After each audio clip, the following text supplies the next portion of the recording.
Unlock the power of AI-driven video creation by learning how to harness Sora 2 through code.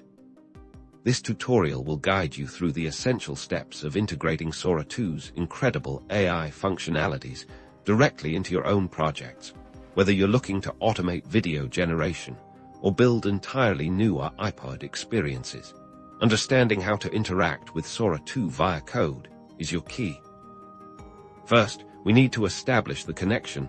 This involves obtaining the necessary API keys or credentials that authenticate your access to the Sora 2 platform. Think of these as your digital passport to its advanced capabilities. You'll find these details within the official Sora 2 developer documentation. That's your primary resource for all things technical.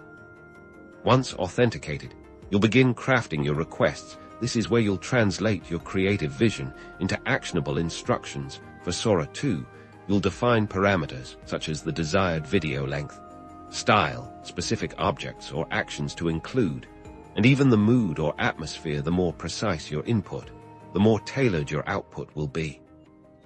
Next, it's time to send these instructions programmatically using the provided SDKs or by making direct API calls. Your code will package this information and send it to Sora 2's processing engine. This step initiates the AI's magic, where it begins to interpret your request and generate the video content. Upon successful processing, Sora 2 will return the generated video. Your code then needs to be set up to receive and handle this output. This might involve downloading the video file, streaming it directly, or even further processing it for integration into your application or website.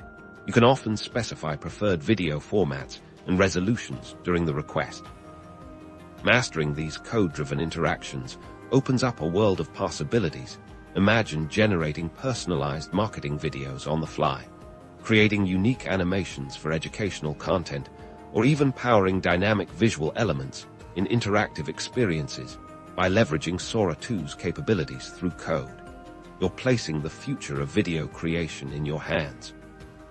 Start exploring the Sora 2 developer resources today and begin building the next generation of iPod video applications.